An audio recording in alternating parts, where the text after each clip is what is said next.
अस्सलामुअलैकुम my social media family. उम्मीद करती हूँ कि आप सब लोग हिफ्ज़-ओ-अमान से होंगे, खुशबाश होंगे। सुबह हो चुकी है और अब तक की जो ताज़ा तरीन सूरत हाल है उससे आपको आगाह कर देती हूँ।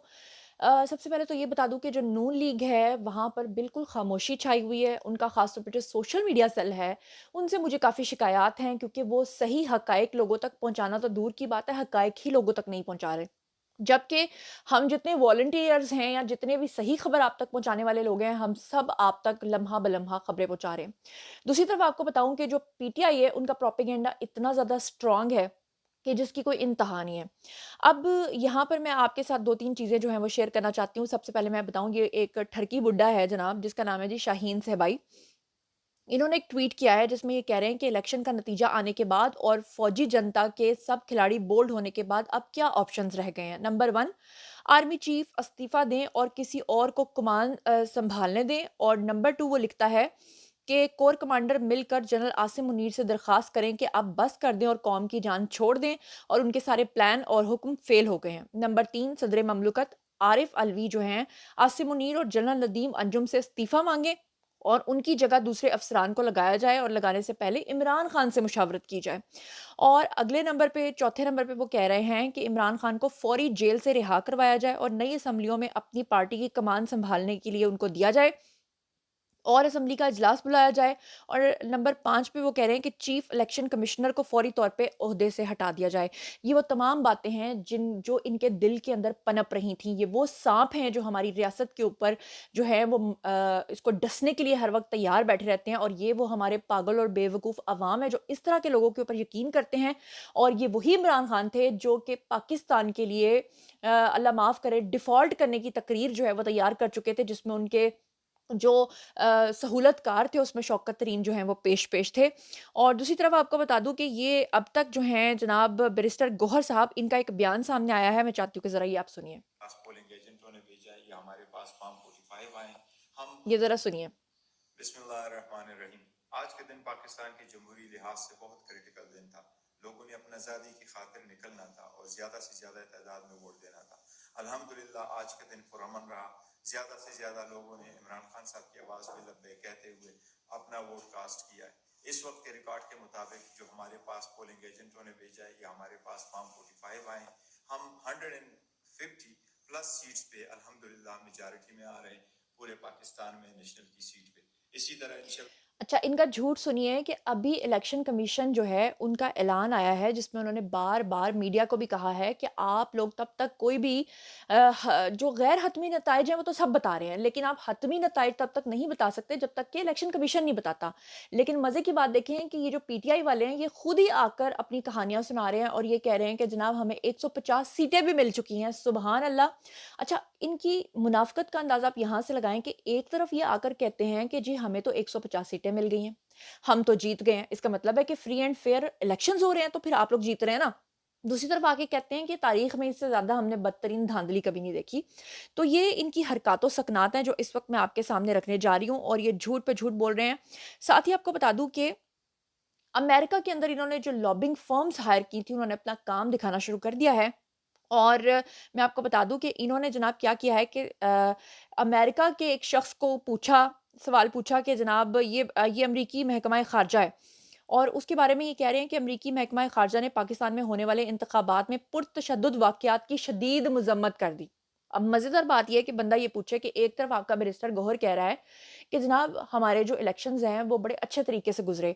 ये तारीख़ का पहला इलेक्शन है जिसमें कोई भी ऐसा वाक़या रिपोर्ट नहीं हुआ कि जिसमें किसी के ऊपर तशद्दुद किया गया हो या किसी को वोट जो है वो उसकी मर्ज़ी के मुताबिक जो है वो ना डालने के लिए कहा गया हो। अब मैं यहाँ पर ज़रा आपको एक ऑडियो सुनवाती हूँ, ये पहले भी मैंने एक व्लॉग में आपको सुनवाई है कि किस तरह से ये तहरीक-ए-इंसाफ के लोग जो हैं ये अपने साथ मिलकर बदतरीन प्रोपेगेंडा कर रहे हैं। ज़रा मुलाहिज़ा फरमाएँ, 2 यूथी आपस में बात कर रहे हैं और एक-दूसरे को इंस्ट्रक्शंस दे रहे हैं। ਜਿਹੜਾ ਅਗਰ ਤਾਂ ਇਹ ਪੋਲਿੰਗ ਤੁਹਾਡਾ ਵਿਨ ਹੋਇਆ ਜੀ ਜੀ ਫਿਰ ਤਾਂ ਤੁਸੀਂ ਸਾਰੇ ਸਾਈਨ ओरिजिनल ਕਰਕੇ ਦੇ ਦਿਓਗੇ ਇਹਦੀ ਤਸਵੀਰ ਹੋ ਗਿਆ ਅਗਰ ਆਪਣਾ ਰਿਜ਼ਲਟ ਵੀਕ ਹੋਇਆ ਜੀ ਜੀ ਤੁਸੀਂ ਫਿਰ ਰਿਟਰਨਿੰਗ ਸਾਹਿਬ ਜੀ ਜੀ ਉਹਨਾਂ ਨੂੰ ਤਾਂ ਨਹੀਂ ਪਤਾ ਨਾ ਮੁਗਾਲਵਾ ਨੂੰ ਤੁਸੀਂ ਫਾਰਮ 45 ਤੇ ਆਪਣੇ ਸਾਈਨ ਗਲਤ ਕਰੋਗੇ ਗਲਤ ਕਰਾਂਗਾ ਅੱਛਾ ਤੁਸੀਂ ਵੀ ਗਲਤ ਕਰੋਗੇ ਰਿਟਰਨਿੰਗ ਵੀ ਗਲਤ ਕਰੂਗਾ ਠੀਕ ਹੋ ਗਿਆ ਤੇ ਤੁਸੀਂ ਉਹ ਫਾਰਮ ਦੀ ਤਸਵੀਰਾਂ ਗਲਤ ਸਾਈਨਾਂ ਦੀ ਲੈ ਲੈ ਤੁਸੀਂ ਗੁੱਚੀ ਮਾਰ ਦਿਓਗੇ ਨਾ ਪੁੱਠੀ ਦੀ ਗੁੱਚੀ हाँ बुद्धि मैं अपना रिजल्ट कर देना।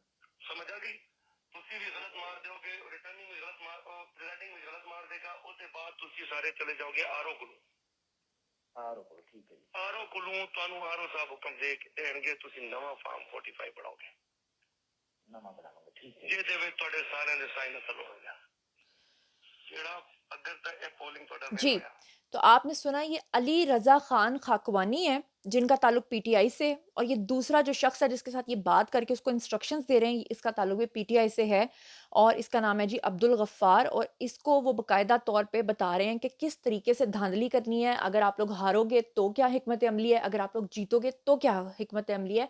और उसी हिकमत अमली के तहत ये लोग कह रहे हैं कि जी हमने 150 सीटें जीत ली हैं। यहीं पर मैं आपको ये बताती चलूँ कि ख्वाजा आसिफ के बारे में पहले खबरें आ रही थी कि जनाब रेहाना डार जीत रही हैं, कोई मतलब अपनी अपनी मर्जी के सारे इलेक्शंस के जो रिजल्ट्स हैं वो बताए जा रहे थे, जबकि मैं आपको बता दूं कि ख्वाजा आसिफ जो हैं वो अब तक रेहाना डार से 9000 वोट्स की लीड के साथ जीत चुके हैं। और इसके ऊपर जब मैंने एक यूथिए को मैसेज किया जिसका खास तौर पे ताल्लुक सियालकोट से था, तो पहले उन्होंने कहा नहीं जी नहीं, ये हो नहीं सकता, रेहाना डार ही जीतेंगी। और जब मैंने कहा कि वो जीत चुके हैं, मिठाई भेज दीजिएगा, तो उन्होंने जनाब मेरे साथ वही बदतमीजी और गालम गलोच करना शुरू कर दिया, और उसके बाद मैंने आराम से उनको ब्लॉक कर दिया, ये कहकर कि यूथिए को आप कभी अपनी कोई बात समझा नहीं सकते।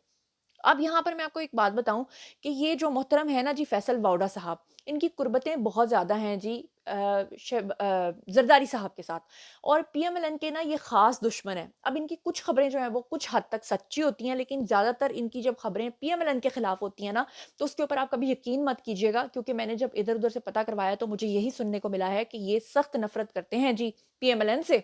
और वैसे भी इनको पता है कि मुस्तकबिल में ज़रदारी साहब तो अपनी पार्टी में इनको जगह दे सकते हैं, वैसे भी इनका ताल्लुक कराची से है, लेकिन पीएमएलएन वाले कभी इनको अपनी जगह नहीं देने वाले कहीं पर भी अपनी पार्टी के अंदर, तो इसलिए ये अक्सर उनके खिलाफ बोलते हैं।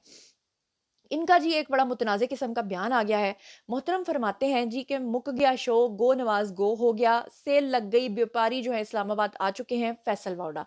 अब ये व्यापारी किनका ज़िक्र कर रहे हैं? असल में ये ज़िक्र ये कर रहे हैं कि इनका कहने का मकसद ये है कि जनाब मैंने तो आज से कुछ 6-7 महीने पहले प्रेडिक्शन कर दी थी कि जो आज़ाद उम्मीदवार हैं वो ज़्यादा तादाद में जीतेंगे, और जब वो जीत जाएँगे तो उनकी बोलियाँ लगेंगी और मुख्तलिफ पार्टीज़ उनको खरीद लेंगी। और उन्होंने कहा कि जी ज़रदारी साहब के बारे में जो खबर आ रही थी कि वो इस्लामाबाद पहुँच गए हैं, तो असल में वो वहाँ पर जाकर इन कैंडिडेट्स को खरीद रहे हैं, और इसी वजह से जो है वो पीपल्स पार्टी की पोजीशन और ज़्यादा स्ट्रांग हो जाएगी, और जो बाकी के फेमस किस्म के आज़ाद उम्मीदवार हैं, यानी कि जो पीटीआई के साथ अपनी लॉयल्टी को बदल नहीं सकते वरना उनको गालियाँ पड़ेंगी, तो वो अपोजिशन में बैठ जाएंगे। और नून लीग के बारे में जो है वो उल्टे-सीधे बातें करना शुरू कर दी और कहा जी कि मुक गया तेरा शो, तो फलान हो गया, तो ये हो गया, तो वो हो गया। तो बहरहाल ये इनकी अब तक की खबरें हैं, और मज़ेदार बात ये है कि प्रोपेगेंडा करने में ये लोग इतने माहिर हैं कि जैसे अभी मैंने आपको 2 लोगों की बात सुनवाई है, इसी तरह मैं आपको एक और ऑडियो सुनवाती हूँ, जिसमें वो झूठा इल्ज़ाम लगाते हुए कह रहे हैं कि आर्मी जो है वो मरियम नवाज़ के हलके में आ गई है, फलाँ के हलके में आ गई है, अब्दुल अलीम खान के हलके में आ गई है, और पता नहीं क्या होने वाला है। इस तरह की ये खुद ही झूठे ऑडियोज़ और वीडियोज़ बना रहे हैं। और आपको याद होगा कि इलेक्शन होने से 24 घंटे पहले मैंने आपको बताया था कि इन्होंने पुराने सालों के भी जो वीडियोज़ हैं और जो ऑडियोज़ हैं उनको बतौर रिकॉर्ड जो है वो इकट्ठा करके रखा हुआ है, ताकि आने वाले वक़्त में ये बिल्कुल उस तरह का प्रोपेगेंडा करें जैसा कि इन्होंने 9 मई को किया था। ज़रा ये भी मुलाहिज़ा फ़रमाइए कि ये क्या बकवास कर रहा है यूथिया। जुल्फ़िकार भाई, लाहौर की 3 सीटों पे फौज आ गई है, ठीक है? एक अलीम खान वाली, एक मरीम नवाज़ वाली और एक पे नवाज़ शरीफ वाली। अब तीनों पे फौज जो है ना अंदर घुस गई है। जिस पे मेरा बेटा प्रिजाइडिंग ऑफिसर था, उन सबको एक कमरे में उन्होंने बंद कर दिया, उनसे मोबाइल फ़ोन छीन लिए और सबको उन्होंने लॉकअप में रख के, तो बताइए अब क्या कर रहे हैं क्या नहीं। अब उनका रिज़ल्ट किसी वक़्त भी चेंज हो सकता है। ज़हनी तौर पे तैयार रहें। लाहौर का रिज़ल्ट अच्छा, कह रहे जी मरियम नवाज़, अब्दुल अलीम खान के हलके में फ़ौज अंदर घुस गई है, मेरे बेटे को पकड़ लिया। लेकिन किसके बेटे को पकड़ा है? ये कौन मैसेज कर रहा है? किसको मैसेज कर रहा है? कोई पता नहीं। इस तरह के गुमनाम मैसेजेस छोड़ के ये सिर्फ़ और सिर्फ़ रियासत को बदनाम करने की 100% कोशिश की जा रही है। अच्छा, इसके अलावा एक और ख़बर जो इस वक़्त फैलाई जा रही है सोशल मीडिया के ऊपर, तो मैं आपको बता दूँ कि वो ख़बर ये फैलाई जा रही है कि अडयाला जेल जाने वाले रास्तों पे इज़ाफ़ी नफ़री तैनात कर दी गई है। और 2 दिन पहले भी ये खबर आई थी कि जी 2 वीवीआईपीज़ जो हैं वो इमरान खान को मिलने के लिए या उनके पाँव पकड़ने के लिए पहुँच गए। अच्छा, इशारा किस तरफ है? हमारे आर्मी चीफ की तरफ। इशारा इस तरफ है कि जी अडयाला जेल के बाहर जो है वो इज़ाफ़ी नफ़री तैनात करके, तो हमारे जो फ़ौजी अफ़सरान हैं वो जाके खान के पैर पकड़ेंगे और कहेंगे कि जी आप तो 150 सीटें जीत चुके हैं, तो लिहाज़ा जो है बताइए कि अब हमारे लिए क्या हुक्म है। वाह, वाह! सुभान अल्लाह! वो कहते हैं ना, huge round of applause for them कि इतना झूठ, इतना झूठ। इसके बारे में तो टेलीविज़न पे भी खबरें आ गई हैं, ज़रा ये मुलाहिज़ा फ़रमाएँ।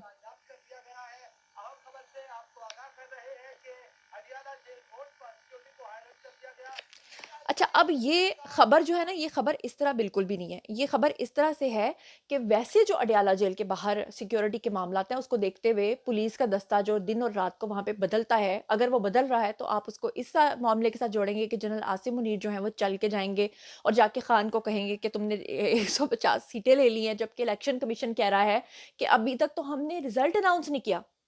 मतलब कोई भी इदारा होगा वो पहले इस चीज़ का इंतज़ार करेगा कि जो कंसर्न डिपार्टमेंट है वो पहले उस चीज़ का ऐलान तो कर ले। इंतहाई अफ़सोस के साथ मुझे कहना पड़ रहा है।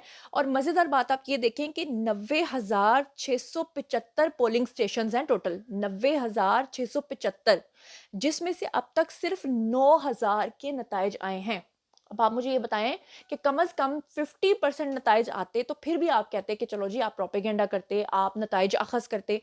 अभी तो 90,675 में से सिर्फ़ 9,000 के नताइज आए हैं, तो ये हालत हो गई है। सोचिए कि जब 90 के 90,000 के नताइज आएँगे, तो उस वक़्त जो है वो क्या होगा? और शहबाज़ गिल जो है वो बाहर से बैठ के झूठ बोल रहे हैं और रियासत के खिलाफ बदतरीन प्रोपेगेंडा कर रहे हैं। इसे कहते हैं मुनज़्ज़म तरीन प्रोपेगेंडा। और शाम के बाद से ही रियासत पाकिस्तान का और चीफ इलेक्शन कमिश्नर जो हैं शहबाज़ गिल जो है वो बैठ के अमेरिका में उनकी हार और जीत के नोटिफ़िकेशंस जारी कर रहा है और क्या बकवास कर रहा है, ज़रा ये सुनिएगा। ये ज़रा सुनिए। बिस्मिल्लाहिर्रहमानिर्रहीम। मेरे पाकिस्तानियों, आपके वोट की ताकत के साथ आपकी कमिटमेंट की वजह से इमरान खान और पाकिस्तान तहरीक इंसाफ के बैक कैंडिडेट जो हैं वो वाज़े अक्सरियत से पूरे मुल्क में जीत चुके हैं। जी हाँ, 2/3 से ज्यादा अक्सरियत पाकिस्तान तहरीक इंसाफ के जो बैक कैंडिडेट्स हैं वो नजर आ रहा है कि 2/3 अक्सरियत से ज्यादा सीटों पर जीत चुके हैं।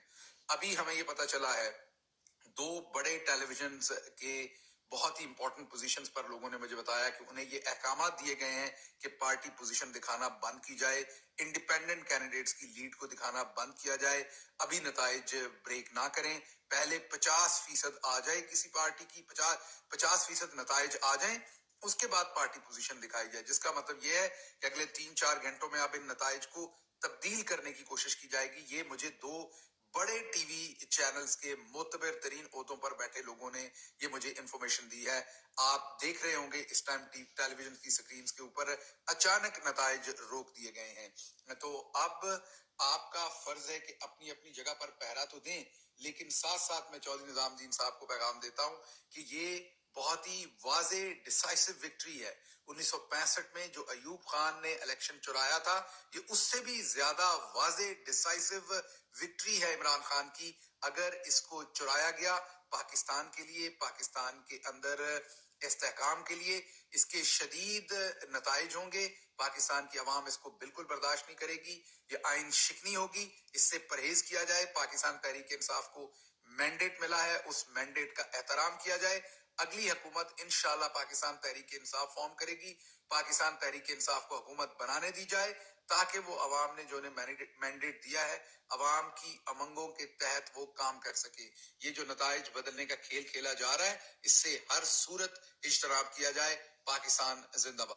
अब अंदाज़ा कीजिए कि ये भगोड़ा शख्स जो पाकिस्तान छोड़ के भाग चुका है, अमेरिका में बैठकर पॉलिटिकल असाइलम ले चुका है, वो हमारे इदारों को, हमारे रियासती इदारों को धमकियाँ देकर कह रहा है कि नताइज अच्छे नहीं होंगे। अब आपको मैं ये भी बता दूँ कि नताइज अच्छे ना होने का मतलब क्या है।